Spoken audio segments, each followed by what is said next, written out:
Today, I will share wisdom that lies at the heart of our spiritual path, to nourish the wisdom in our consciousness. May our minds awaken from the slumber of unknowing and transcend the cycle of mental formations. This is what we call reaching enlightenment. The journey to enlightenment is a matter of consciousness. It is not about individual beings or personal identities. In truth, no one is truly born into this world in an absolute sense. There is only consciousness and its formations. It is only the mind and its mental formations. The mind relies on these formations, stirring and shaping them, assigning value to various states.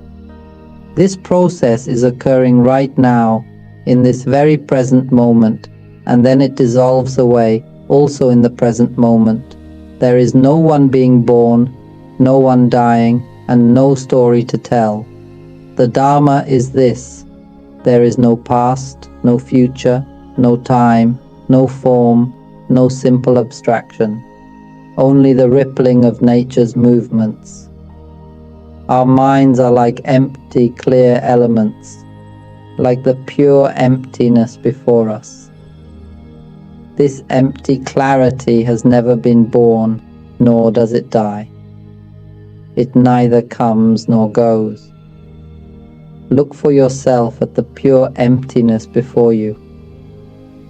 There is no good or bad, no merit or demerit, no right or wrong, no wholesome or unwholesome actions, no stories to be told. Darkness simply passes into the mind, empty and clear, and then the darkness dissolves. Light enters into the empty clarity, and the light dissolves. A storm appears in the empty clarity, and then it dissolves. Living and non-living beings manifest in the empty clarity, and then they dissolve. But the empty clarity remains untouched by anything. It simply is as it is. No matter how time shifts or changes, the empty clarity remains unaffected. In truth, there is no such thing as time. Time arises from the mental formations that fabricate and construct concepts. We must understand this teaching well. This teaching is the highest. It is the supreme Dharma, the Dharma that transcends all fabrications. It is a truth that we all share. It can be called the element of Dharma. Our minds are the element of Dharma. Our minds are the element of emptiness.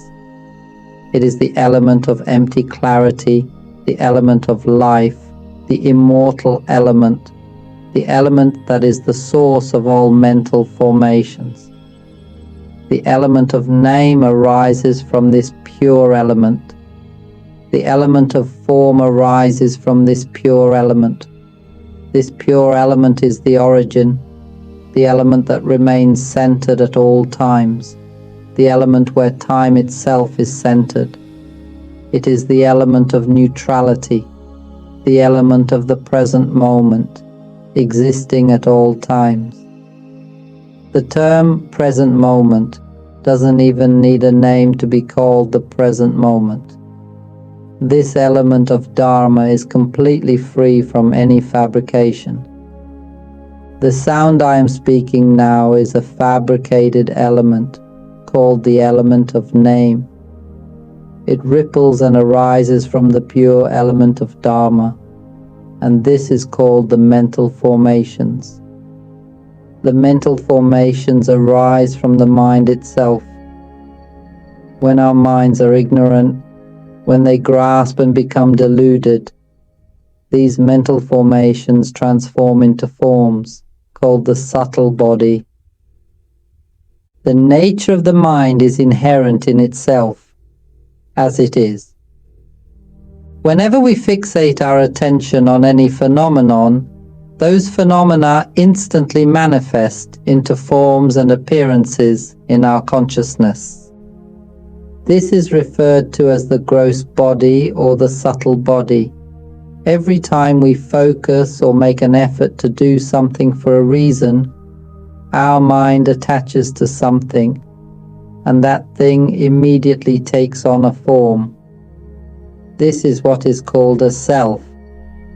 Let us try to think of the faces of our parents. When we think of the faces of our parents, we may notice that they are aging. Picture the faces of our parents or our elderly grandparents. See how they move with such difficulty, struggling with even simple tasks. Contemplate their image. This is what we call the nature of self, as impermanent as morning dew on a lotus leaf. Whenever we place our awareness on sound, on images, on emotions, or on the sense of knowing, that is when the self takes form. The form of either the coarse or subtle body arises. We must understand this truth clearly. This truth is truly beyond intellectual grasp. It is a truth that should not be thought about, for it is completely free from thought. This is the transmission from mind to mind. Why is it said to be free from thought?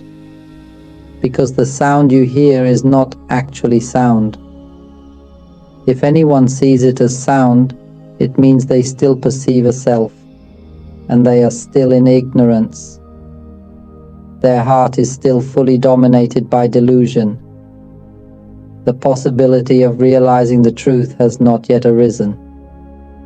I have taught Dharma through many hundreds of tapes, always focusing on pointing to the mind, pointing to the principle of anatta, non-self, pointing to the principle of awakening, known as the establishment of mindfulness. This is because I must speak in a way that allows you to follow, gradually understanding. But if I speak in terms of Abhidhamma, the higher teachings, we cannot use our intellect to understand. We cannot rely on thought to grasp it.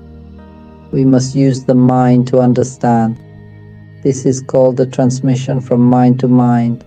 It is a way of pointing to the nature of truth which is beyond language. As I speak now, this is not sound. We do not need to label it as sound or impose conceptual views upon it. This nature does not require concepts. Its only function is to know things as they truly are. As the Buddha taught, we simply know things as they are, exactly as they are.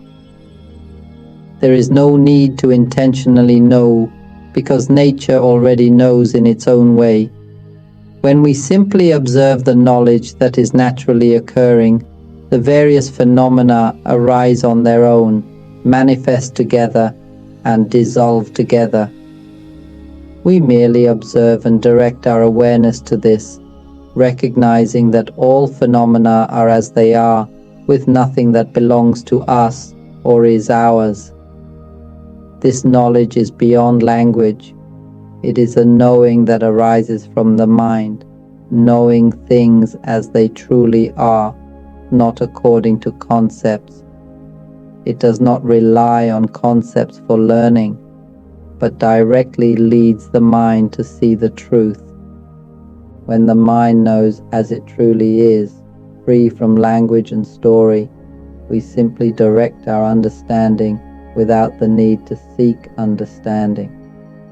Just listen to my teachings without using the intellect, without thinking. Be like an earthworm whose only job is to feel, just feel continuously. This nature, this thing, or we might call it sound, or we might not even call it anything at all. This nature ripples, transmitting from mind to mind. This nature ripples, revealing the truth to our minds, allowing them to resonate and understand. We simply observe from within, noticing that this sound touches our mind. This sound has no form, and it is not really a sound. It is merely something that touches the mind, and our mind has no form either. It is like an empty, clear space that functions to perceive this. This thing, or whatever it is, touches the element of emptiness, the pure element. This pure element then ripples with awareness, performing its function in this way. It arises together and dissolves together in this manner. We simply bow down to see this truth, a truth that is beyond language. In reality, there is nothing that touches, and there is nothing that knows. There is no story, nothing at all. But when transmitting the teaching to sentient beings, it is necessary to use these forms to convey it. Therefore, sentient beings must incline their minds to listen, to follow the current of this Dharma. Always remind yourself, do not use thought, do not use the intellect. The task is to know, to observe, to understand naturally. There is no one who understands. Let nature understand on its own, until the Buddha nature arises. Suddenly tears may fall, and you will feel light, unburdened, unusual. As you listen to the Dharma, you will feel lighter, freer, as if there is nothing. You will feel a deep inner peace and a sense that you know everything. You will sense the brightness within, and then suddenly you will break free from certain conditions, moved to tears by a deep realization that is beyond language. This knowing is deeply felt within. It is a matter of the mind. When the mind breaks free from mental formations, from conditions, you will experience liberation, a purity, an emptiness that merges with all things. It will no longer feel heavy, no longer attached to anything. You will be independent, free.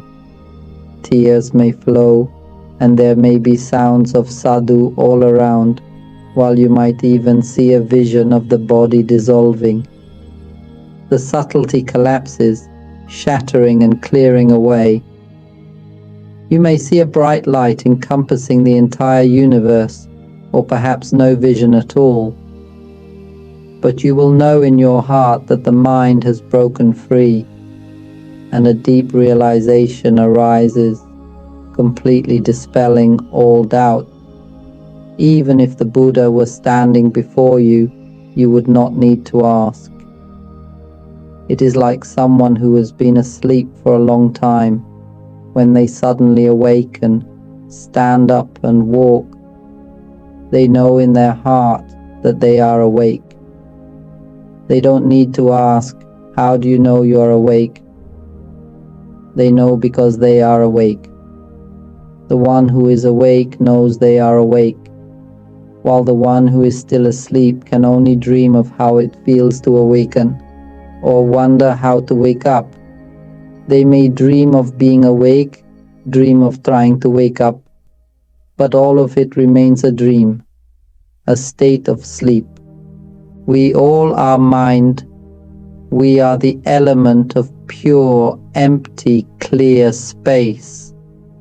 Our mind, when it begins to learn, in the world of illusion, there is a need to rely on the ripples of mental fabrications.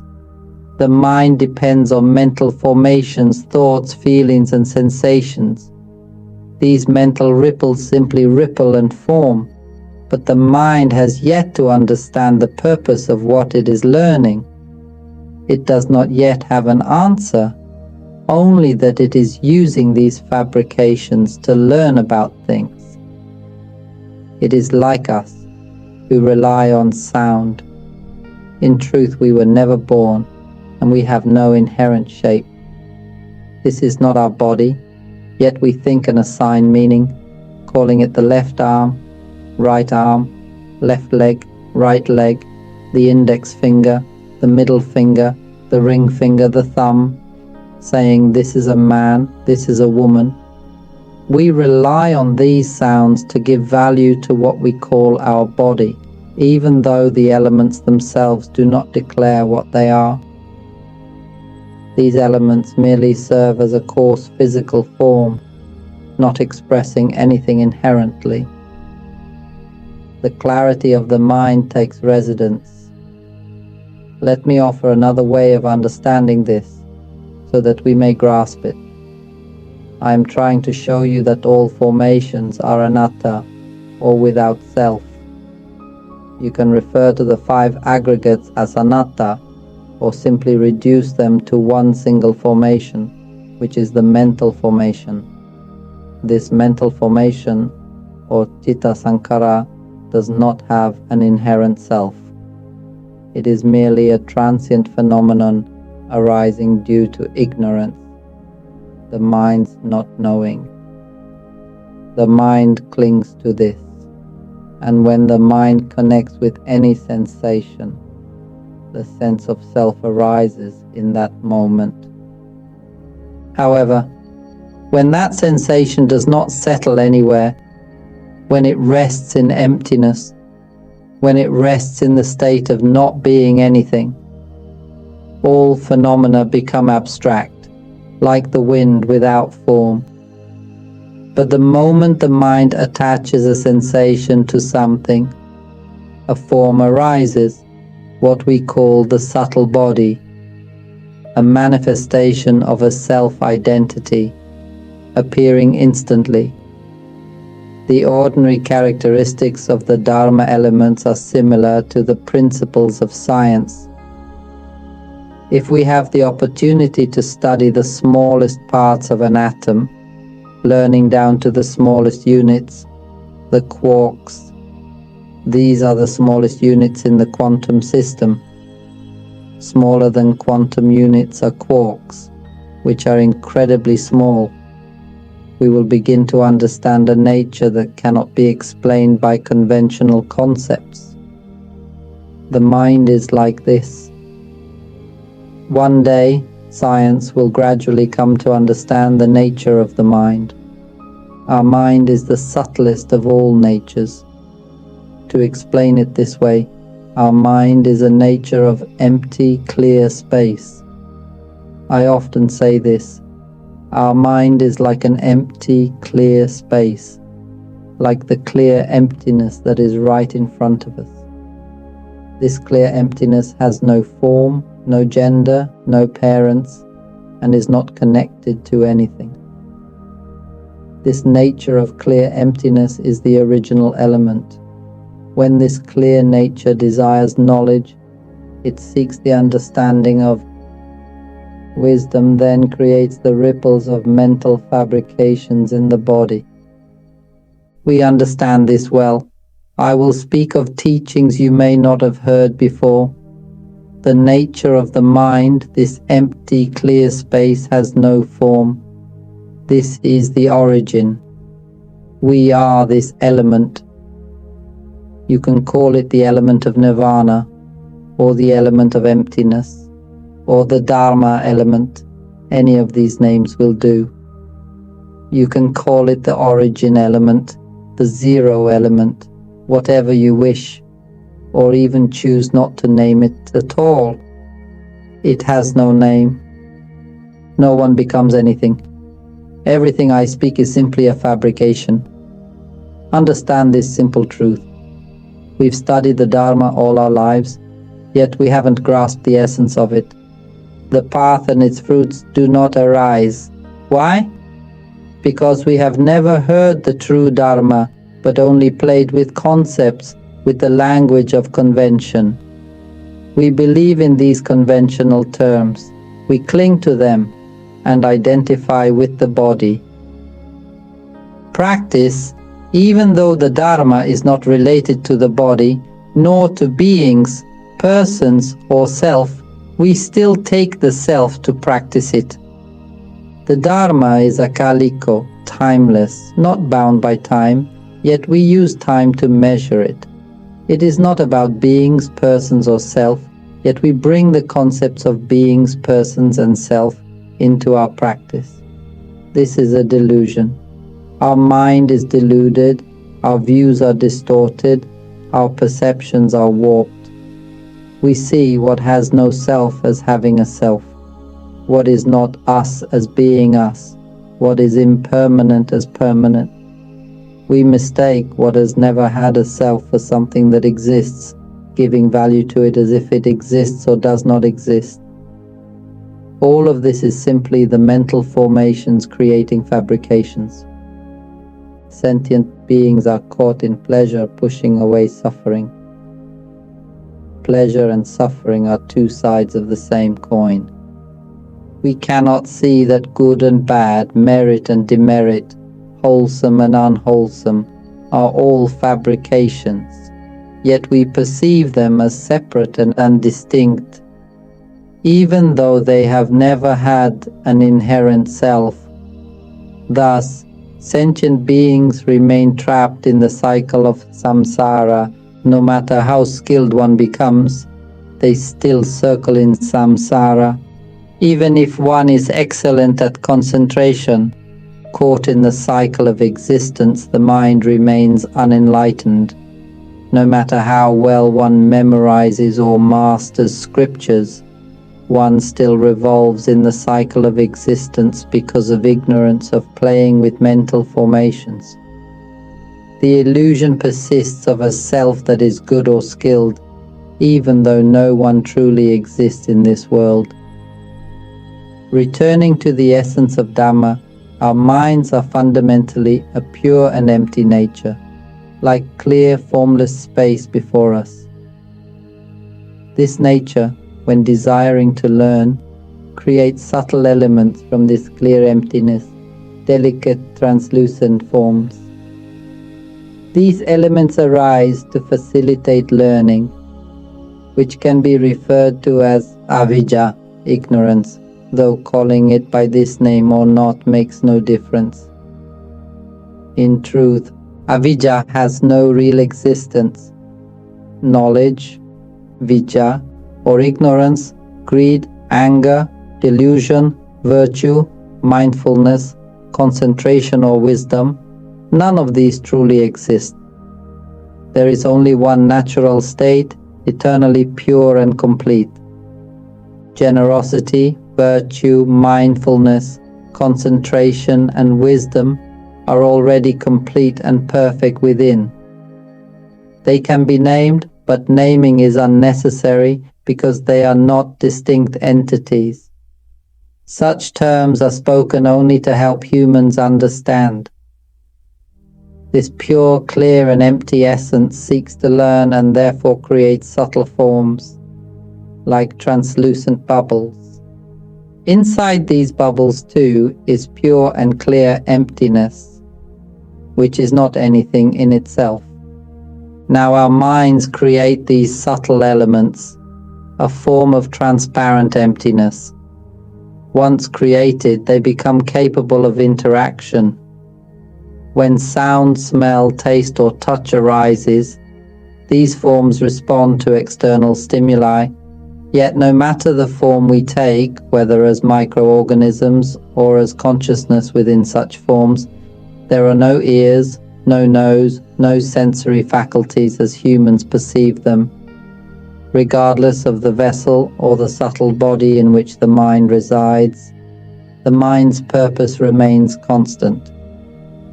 Simply be aware, whether it is the coarse body or the subtle body, their sole function is to perceive.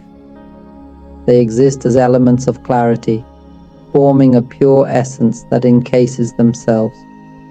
When the natural process of the mind constructs mental formations, it creates a pure, transparent essence of consciousness.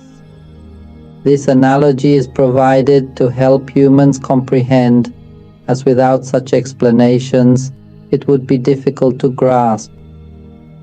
Teaching the Dharma to humans requires great care, for humans cling to the belief that they are inherently human.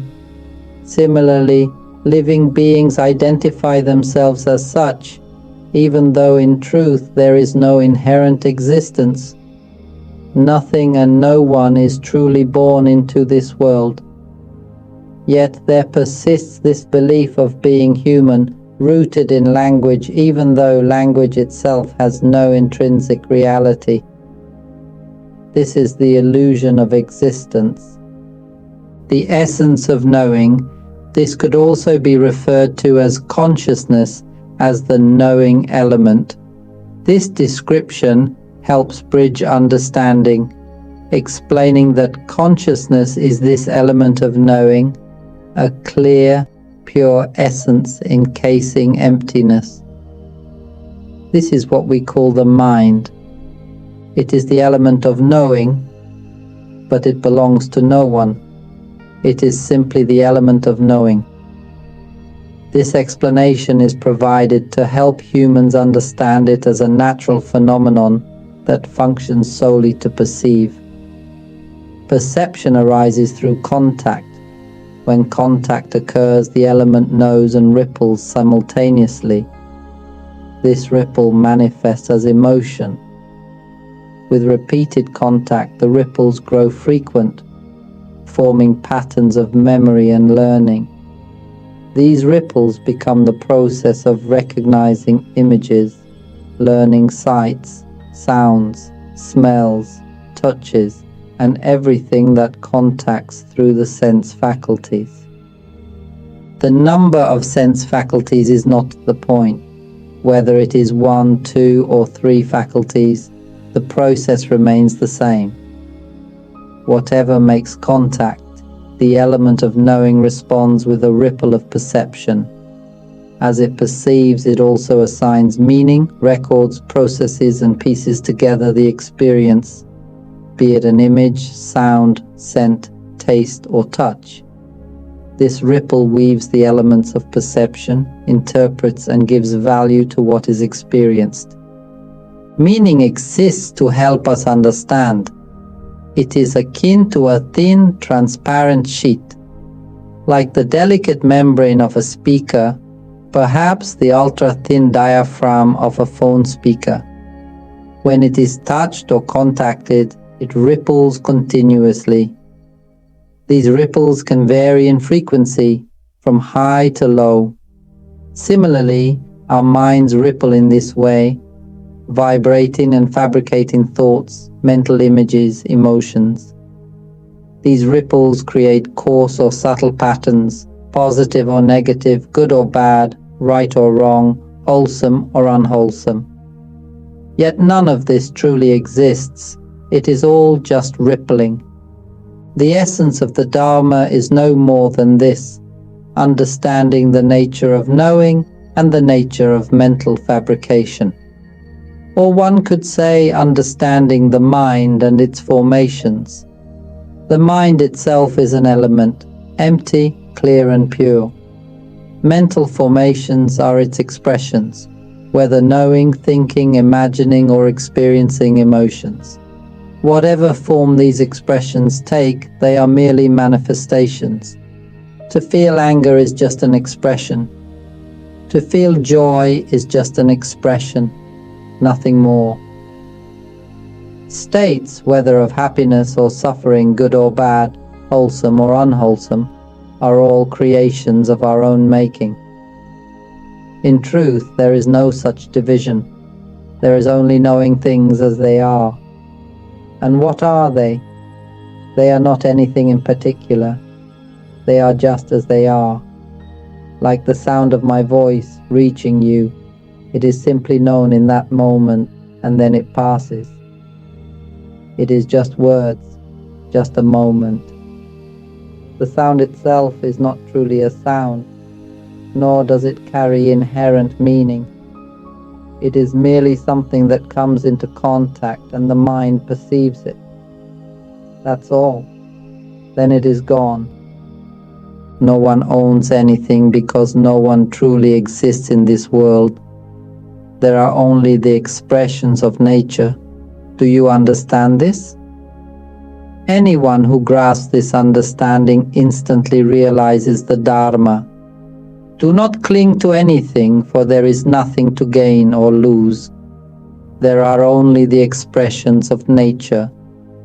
This is the transmission from mind to mind, requiring no reliance on words or sound.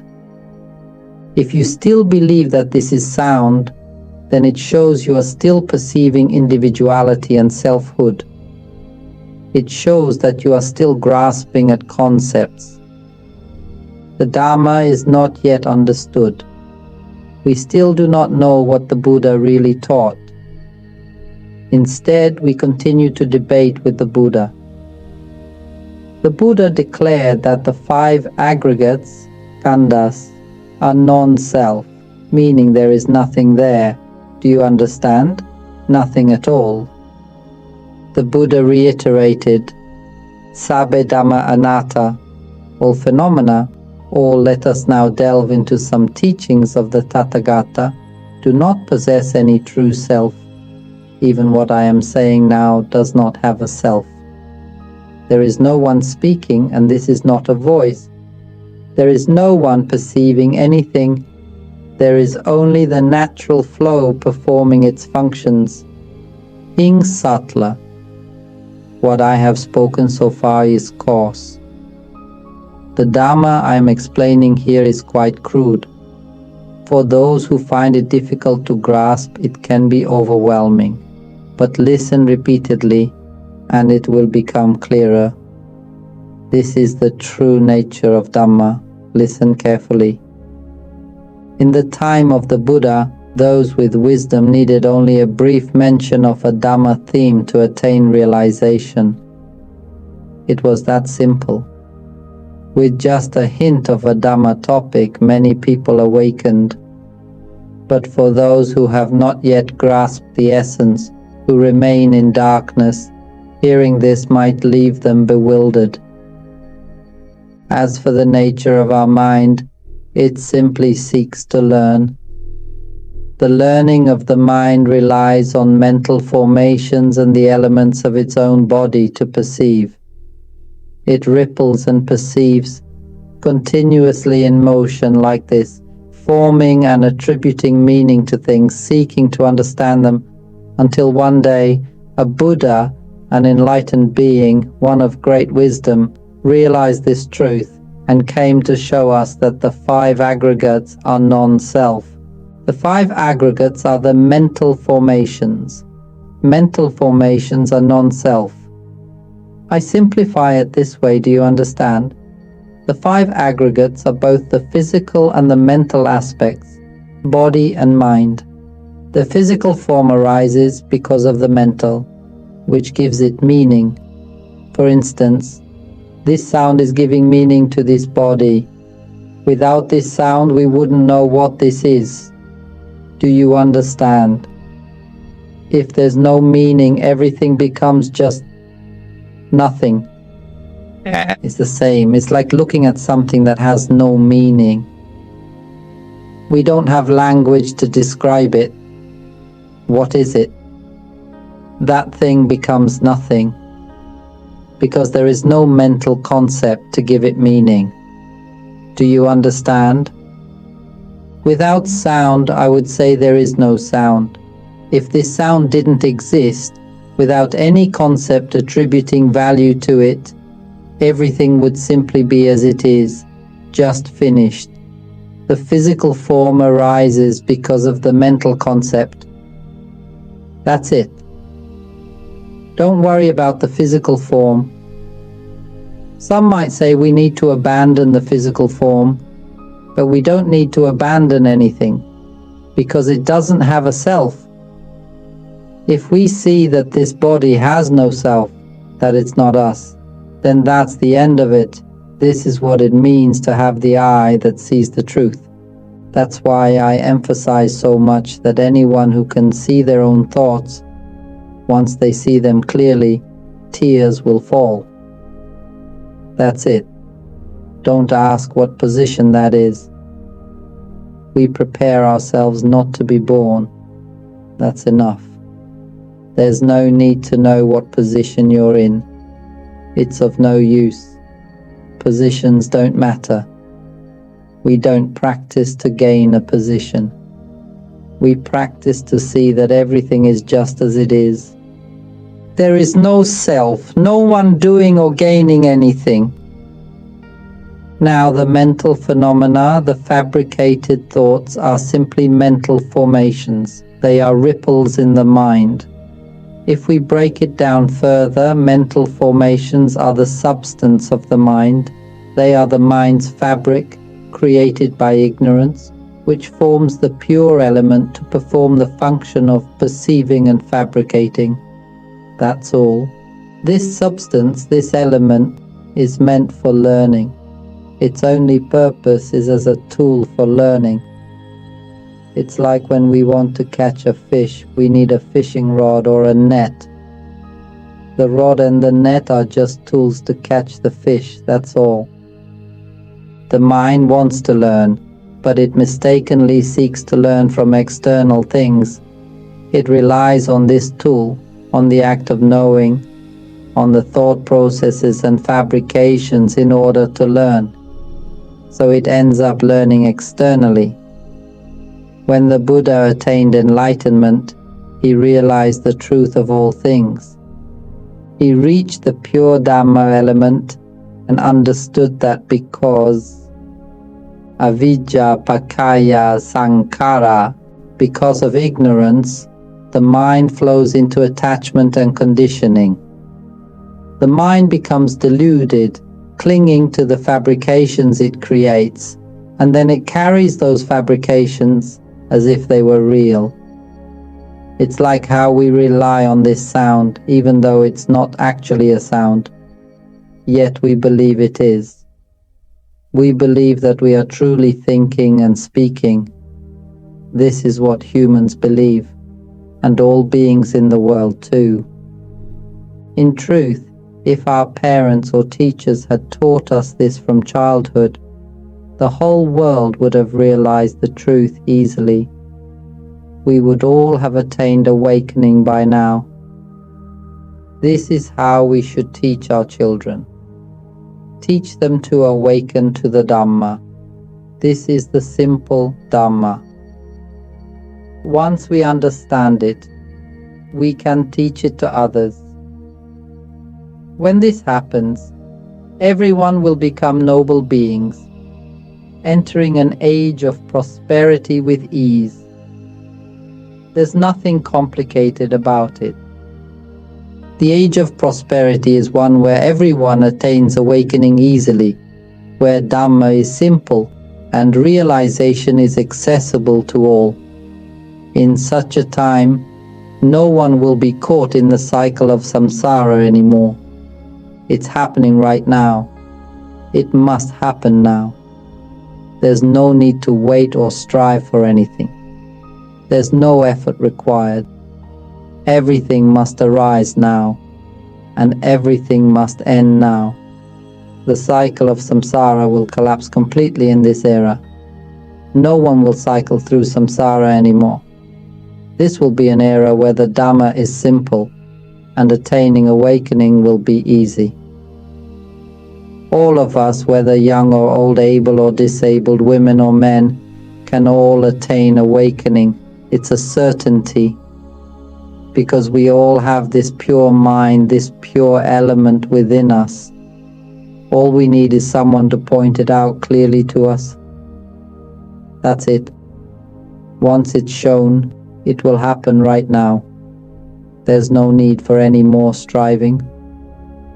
It depends on whether we choose to do it. Do you understand? Whether we make it happen or not. If we're going to do it, then do it. Do you understand? Do you want to attain awakening? If you do, start now. See it. There's nothing that is us. This is not a sound. See it clearly. It's not difficult at all. Right now. No need to wait. Do I need to practice for 1,000,000 lifetimes before I can attain awakening? Is that what you're saying? Is that how it is? Which religion teaches that? The Dhamma is about the present moment, isn't it? Right now, the Dhamma is always in the present, isn't it? The path to awakening and nirvana happens now, in this very moment, right? So, realize it now. What's the hold-up? Or are you not interested in Buddhism? Do you not want to attain awakening? If you don't want to, then there's no need to study Buddhism. Why study it? What is Buddhism? Buddhism is the Buddha plus the teaching. The teaching is the guidance, the pointing. What is the Buddha? The Buddha is the awakened mind, the mind that is clear and joyful, showing us our own mind. And our mind is the element of knowing. It knows the sound right now. Do you see? Right now, the mind is hearing the sound. Can you see it? It hears it in its own way, doesn't it? Do you need to cultivate mindfulness first? No need to cultivate it. It's already hearing the sound right now. Where are we? Accept it with your heart. There's nothing. We don't need to think. We don't need to use the brain, just feel it. It's like a worm, and you can attain awakening right now. For anyone who says they don't have merit, listen to my teachings. I guarantee that everyone has equal merit. No one has more or less merit. It's the same for everyone. What does merit mean? It means being full. Full of what? Full of determination, full of confidence. What kind of confidence? The confidence that in this lifetime you will definitely attain awakening, that you will not be reborn 100%. Why? Because there is nothing that is you. What I'm saying right now is not a sound. There's no one speaking. And if anyone sees this as a sound, then they are still identifying with a self. This is what's called delusion. The mind seeing something that has no self, as if it does. Who is speaking? Is there anyone speaking? We just continue thinking, enjoying the thinking. Humans love thinking, playing with mental formations without realizing they're playing with them. This is avijjapakaya sankhara. Because of ignorance we fabricate. Even when pointed out so clearly, we still doubt. How can this not be me? How can I see that it's not me? I'm speaking right now. How can I say no one is speaking? Do you see? We're thinking, but we don't know it. You'll never know it because you haven't made a vow. You haven't desired to understand it. Therefore, anyone who wants to attain awakening must make a vow. We must set this vow every day with our heart, and I guarantee that you will not be reborn 100%. Share my teachings as much as you can. I've spoken the Dhamma on the Pafonthak page because I know. Go ahead, share it on YouTube, Facebook, listen to it, share it even more. I guarantee that the people in this world will not be reborn. Do we want people in this world to stop being born? If we do, then share it. That's all. Don't we want to spread the Buddha's teachings? Well, this is the Buddha's teaching, pointing everyone out of the 5 aggregates. See the 5 aggregates as non-self. There's nothing here that is us. I point to the principle of non-self every day. This is the Buddha's teaching, showing us how to reverse the flow and awaken. Once we awaken, we no longer foolishly cling to mental fabrications. The mind then opens up and becomes joyful. This is Buddhism.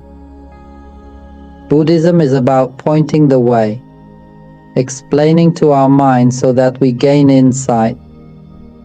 realizing that we are pure elements. Why rely on mental formations? Oh mind, wake up. Don't be foolish, clinging to mental formations any longer. This sound has no self. Do not cling to it. Mental images, emotions, they have no self. The awareness itself has no self. Do not cling to it. There is nothing that is us. Do you understand? Oh mind, this is Buddhism. If something can help people break free from the cycle of samsara, then that is Buddhism. That's it. The first thing we must do is make a vow. Set your intention. Anyone who is afraid to make a vow is not practicing Buddhism. They don't know what religion they follow. If you can't even make the vow not to be reborn, then why is that? It's because you still want to be reborn. And then you claim to be spreading the Buddha's teachings, teaching others to be reborn. Is that really the Buddha's teaching? Which Buddha taught to be reborn? The Buddha never taught anyone to be reborn. The Buddha never taught that you can buy the path to nirvana with money. The Buddha never taught that you can buy merit with money. Look at the world today. People are using money to buy merit. They seek the Dhamma by trying to practice with their bodies. But the Dhamma is in the mind, not in the body. It is not found in the body. Material elements are everywhere in the world, clung to in form, in traditions, in teachers, in physical and mental phenomena. I teach not to cling. Don't cling to physical forms because they don't truly exist. Don't cling to mental phenomena because they don't truly exist. In the end, there is nothing to cling to. That's it. Dhamma is that simple. Alright, let's make a vow. Imagine the Buddha standing before us, millions of Buddhas, all looking at us. Picture this now. We are kneeling, palms together, bowing to the Buddha with our heart 3 times. Then look into the Buddha's face and make the vow with your heart. I vow before all the fully enlightened Buddhas from this moment on to diligently listen to the Dhamma of the mind, the Dhamma of non-self. I will understand it. I will awaken within. I will not foolishly cling to thoughts, emotions, or the awareness of these things. I will see that this nature is not me, it is not mine. I will not be reborn. This will be my last life. I ask all the Buddhas to witness. Once I realize the Dhamma, I will teach my children starting from the age of 4, and I will teach everyone I know. I will guide all beings to be free from samsara, showing them how to awaken within themselves. I will teach them not to foolishly cling to thoughts, to mental images, to emotions, or to the awareness of these things, because these are suffering, these are samsara, these are birth. We will not be reborn again. This will be my last life. I ask all the Buddhas to witness this, and I will teach and proclaim this until my last breath as an offering to the Buddha, to all the fully enlightened Buddhas. I will fulfill this duty in place of my Father. I will clear all beings from the cycle of samsara. Samsara must end in this era. There's no such thing as impossible. If it's possible, then it will be done. Father, watch over me. I've already made my vow to you. I myself, after all my doubts were cleared, this happened many years ago, over 10 years ago. Once I had no more doubts, I told my Father, I will carry out this duty for you. I will clear it all. leaving nothing behind. I will not allow any mind to continue circulating in samsara. Samsara will collapse in this era. There is no such thing as impossible. It will be made beautiful. I will point to the essence of the teaching so that all beings can hear it. The Dhamma will be simple, and attaining enlightenment will be simple. If it's possible, then so be it. When I announced this to my father, I have been following through for over 10 years now. Truly, I've taught a great deal of Dhamma. What has been shared with you is just over 200 tapes, just a small portion. In fact, I have recorded around 400 to 500 tapes. It's nothing extraordinary, no doubts here. The Dhamma is already within the mind. The entire Tipitaka is within the mind. It's easy to speak. There's nothing complicated.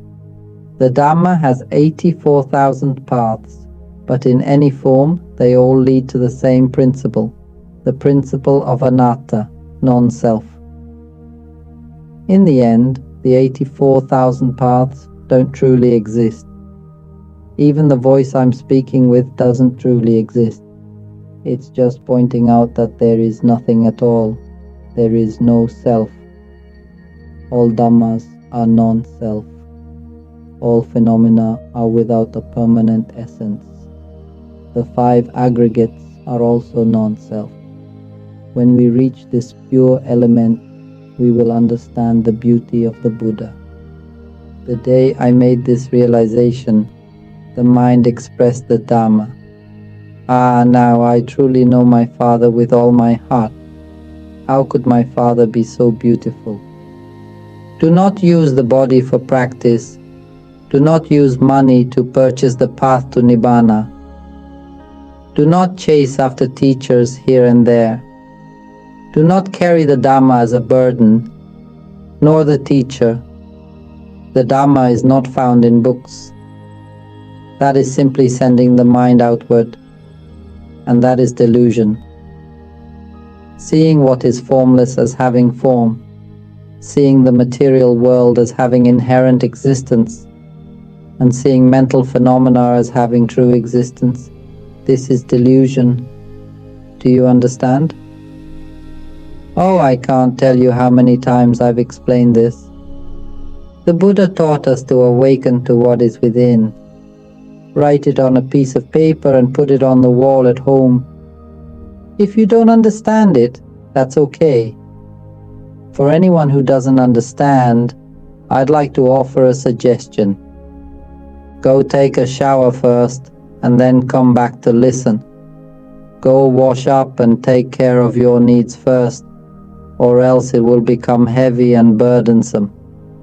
Now, when we are awake within, who is it that is aware? The mind is constantly aware, you see, because the mind is the element of knowing. But actually the mind is not the element of knowing. It is empty, pure, and clear. It has the characteristic of knowing, and it creates the substance of mind to make contact and perceive. So we rely on this since it's already been created. If you want to learn, go ahead and learn. Awakening within means being aware, knowing that you are hearing a sound right now. This is it. It is hearing, it is knowing. Where are we? Once you understand this, it's finished. There's nothing more. This is the Dhamma. This is Buddhism. It's as simple as this. The knower, the awakener, the one who is joyful. Joyful because they realize that what is known is not me. That's the end. It becomes the element of knowing, awake and joyful by its own nature. When we understand this, we will see that the mind knows and is awake to its own nature. It's peaceful, and right now it doesn't need to do anything at all. It doesn't need to do anything because it is always aware, always awake, always joyful. There is no me that arises in this world. Then we cry and say, "Oh, how foolish I am." The mind is foolish, but I'm not insulting anyone else. I'm only speaking to myself. Tears flow. This is how it is. Those who attain the Dhamma sometimes shed tears because they see their own ignorance. This is wisdom. Many people attain the Dhamma but are confused. They attain it and are still puzzled, not knowing what happened, only feeling lighter, freer, but without wisdom. These people lack wisdom. They will remember the scriptures, repeat the teachings of their teachers, and then speak them to others. But they are still relying on concepts, still fabricating. Even though they've attained the Dhamma, they still teach it as if it's a thing, as if it has form. This is why the Dhamma is declining in the world. They speak from fabrication, from memory, and teach others to fabricate, to memorize, to practice with the body. This is all ignorance.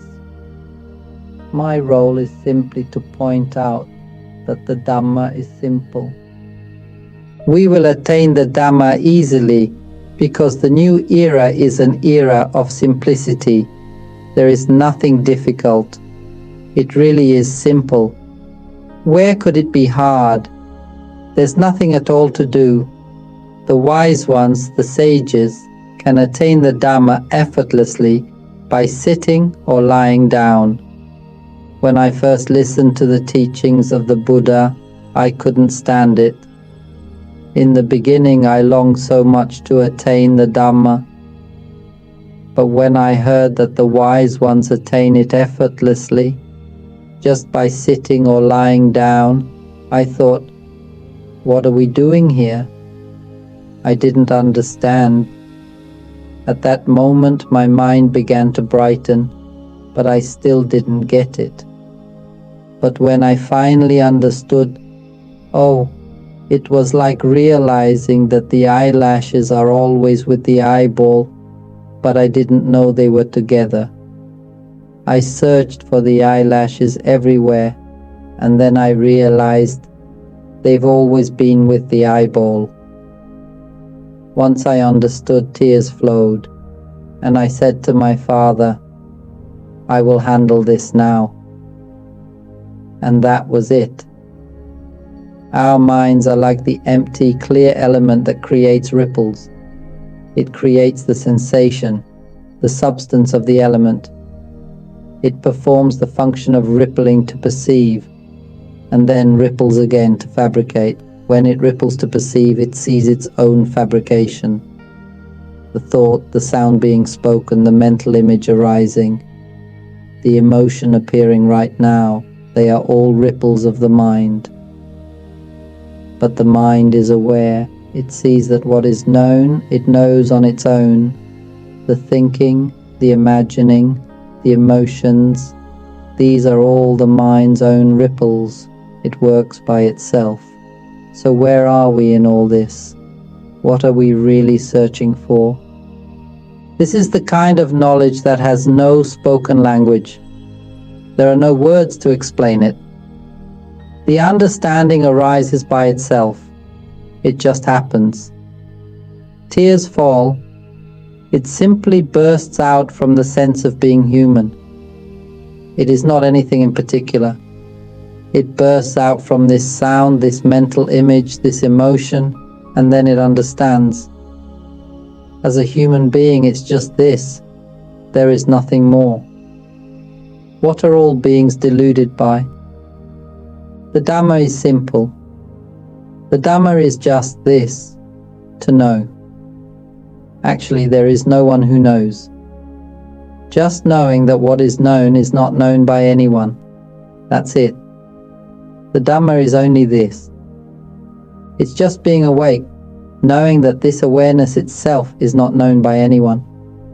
It is simply its own. That's the end of it. Tears fall. Everyone, remember this. The Dhamma is just knowing. Knowing what?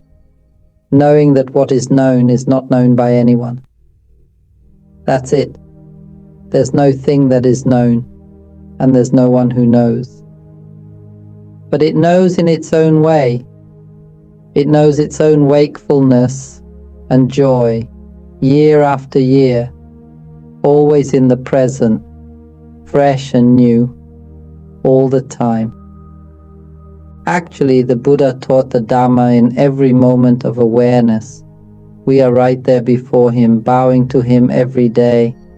And he said, "My child, it's difficult to teach humans. Just teach them slowly." And so I said to my father, "I don't have any problems, Father. I'll take care of everything. You can rest easily. Just watch." That's it. There's nothing else. I'm simply sharing the essence of the Dhamma with all of you. Whoever wants to know me, come into the group at Punya 9. Come in, and you will receive all the wisdom I have to offer. I will share everything with you, so you may gain insight and understanding of all things. Our wisdom will know everything. This is called Patisambhida or Abhijñā. Whatever name you use, it doesn't matter. We will have it all, and I will guide you to dismantle the burden of all beings, leaving nothing behind. When I say dismantle the burden of all beings, I don't mean just humans. Humans are but a small part. Take 2 fingers and pick up some dirt. That's all humans amount to, just a speck at the tip of your fingers.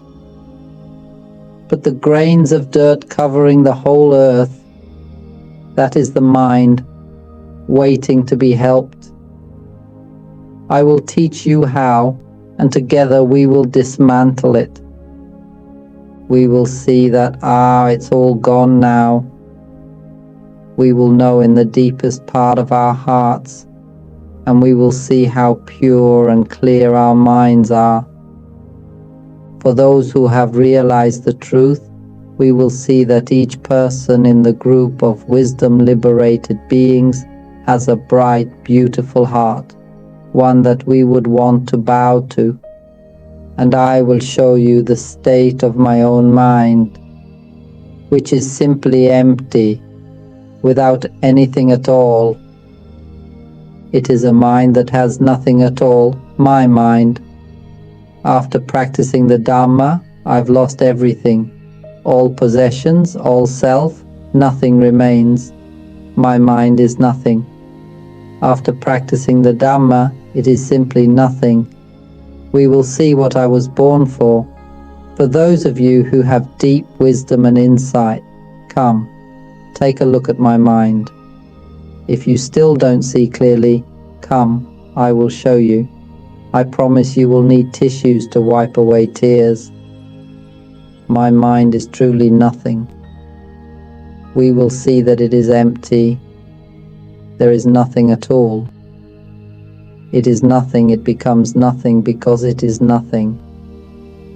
This is the teaching of anatta, non-self, which I emphasize so we can understand the true nature of the mind, its root essence. The Dhamma is that simple. And now, as we are ready, I will conclude here.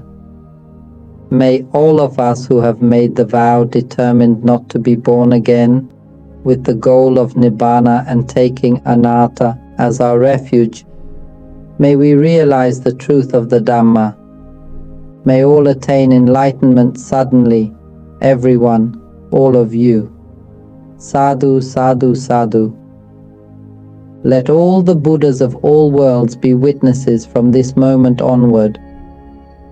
I vow to continually listen to the Dhamma, to stay awake and aware within, to observe thoughts, emotions, and the knowing process as they arise.